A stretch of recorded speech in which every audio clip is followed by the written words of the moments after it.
অনুষ্ঠিত হ'ব 3 দিনীয়া কাৰ্যসূচীৰে আৰু এই কাৰ্যসূচীটো ঐতিহাসিক হ'ব বুলি মই আশা কৰিছোঁ। আজি ইয়াৰে লাইখুঁটা স্থাপন কৰা হৈছে। ইয়াত আমাৰ বড়ো সাহিত্য সভাৰ সভাপতি ডক্টৰ সুৰজ নাৰ্জাৰী ডাঙৰীয়া আৰু লগতে আমাৰ অভ্যৰ্থনা সমিতিৰ সভাপতি আমাৰ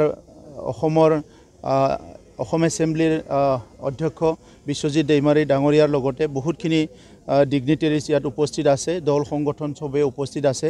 ডিমাকুছিত বড়ো সাহিত্য সভা অধিৱেশন অনুষ্ঠিত কৰাৰ কাৰণে বহুত দিনৰ পৰা ৰাইজে বিচাৰিছিলে আৰু সেই হিচাপে এতিয়া বড়ো সাহিত্য সভাই ডিমাকুছিত আহিছে। এইবাৰৰ অধিৱেশনটো ইয়াত অনুষ্ঠিত কৰাৰ কাৰণে ময়ো আদৰণি জনাইছোঁ আৰু ভগৱানৰ ওচৰত প্ৰাৰ্থনা কৰিছোঁ যে সেই 3টা দিনত যি দিনকেইটাত কনফাৰেন্স হ'ব অধিৱেশন হ'ব সেইটো যাতে সকলো দিশৰ পৰাই এটা ভাল পৰিৱেশত সম্পন্ন হয় ইয়াৰ কাৰণে ভগৱানৰ ওচৰত প্ৰাৰ্থনা কৰিছোঁ। আমি সকলোৱে জানো, আপোনালোকেও জানে যে বড়ো সাহিত্য সভা বড়োসকলৰ সবচে হায়েষ্ট এটা অৰ্গেনাইজেশ্যন। আমি ইয়াৰ আমাৰ অভিভাৱক অৰ্গেনাইজেশ্যন হিচাপে সংগঠন হিচাপে ধৰা হয়। 1952 চনত জন্মগ্ৰহণ কৰাৰ পৰা আজিলৈকে বড়ো ভাষা সাংস্কৃতিক লৈ পেলাই যিখিনি বড়ো সাহিত্য সভাই কাম কৰিছে সেইটো অতুলনীয়। গতিকে আজিৰ সময়ত বড়ো ভাষা বিশ্ববিদ্যালয়ত আজি শিক্ষা গ্ৰহণ কৰিব পাৰিছে, গৱেষণা হৈছে, বহুতে সাহিত্য একাডেমি পাইছে। অকল বড়ো নহয়, বিভিন্ন জনগোষ্ঠীৰ লোকসকলো বড়ো ভাষাত আজি গৱেষণা কৰিছে। চ' এটা নেশ্যনেল লেভেলত এটা অৱস্থাত বড়ো ভাষা আহি গ'ল আৰু 8th শিডিউলত ৰিকগনাইজ হৈ গ'ল বড়ো ভাষা। আমাতকৈ ভাৰতত বহুত সংখ্যক লোক থকা জনগোষ্ঠী আছে, কিন্তু তেখেতসকলৰ ভাষাও আজি 8th শিডিউলত অহা নাই, কিন্তু বড়োসকলৰ ভাষা আজি 8th শিডিউলত আহি গ'ল। গতিকে বড়ো সাহিত্য সভাৰ দীঘলীয়া যিটো সংগ্ৰাম, দীঘলীয়া যিটো পৰিশ্ৰম, এইটো এতিয়া ফল ধৰি আছে। মই আশা ৰাখিছোঁ এই অধিৱেশনৰ পিছত বড়ো ভাষা সংস্কৃতি বিশ্বৰ বুকত আৰু এখোজ আগুৱাই যাব, মই সেইটোকে আশা ৰাখিছোঁ। তো আজি আমাৰ 64তম বড়ো সাহিত্য সভাৰ যি অধিৱেশন ডিমাকুছিত অনুষ্ঠিত হ'ব, ইয়াৰ লাইখুঁটা স্থাপন কৰাৰ এটা অনুষ্ঠান আছিলে, যিটো আমাৰ সকলোৰে শ্ৰদ্ধাৰ আমাৰ BTCৰ CM প্ৰমোদ বড়ো ডাঙৰীয়া তেখেতে আজি মুখ্য অতিথি হিচাপে সেই অনুষ্ঠানটো সমাপন কৰিলে। তেখেতৰ হাতেদি লাইখুঁটা স্থাপন কৰা হৈ গ'ল। ডিমাকুছি অধিৱেশন অকল বড়ো সাহিত্য সভাৰ প্ৰতিনিধিৰ আলোচনাই মাত্ৰ নহ'ব, তাৰ বাদেও আমাৰ প্ৰদৰ্শনীটো আমি গুৰুত্ব প্ৰদান কৰা হৈছে। তাত আমাৰ সেনা বাহিনীৰ ফালৰ পৰাও তেওঁলোকৰ বিভিন্ন যুদ্ধৰ কৌশলৰ লগতে আমাৰ নতুন প্ৰজন্ম যুৱসকলক তেওঁলোকে মটিভেশ্যনৰ এটা ব্যৱস্থা কৰিব।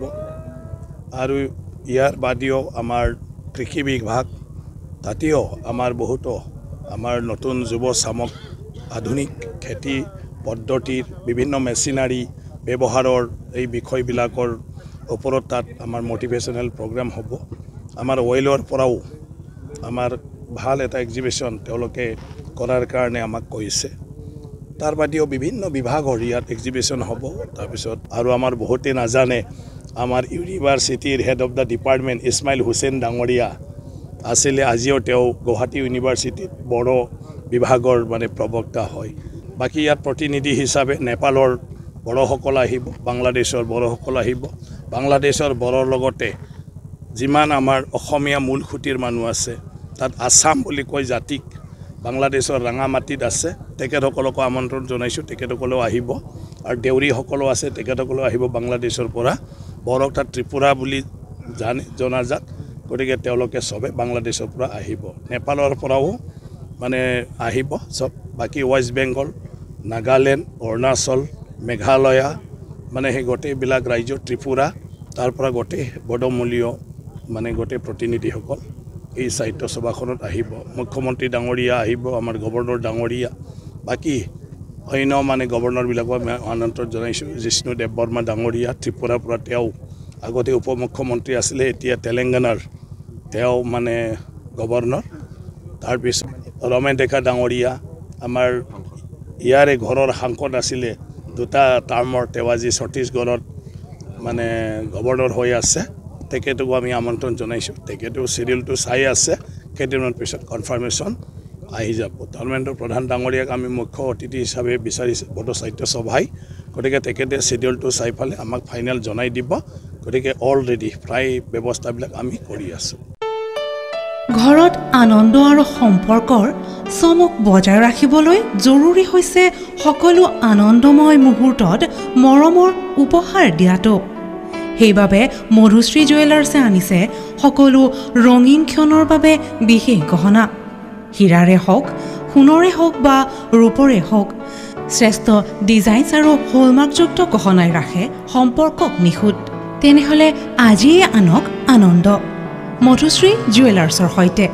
যোগাযোগ কৰক 7028000341 নাইবা ভিজিট কৰক LNB ৰোড, নলবাৰী, অসম।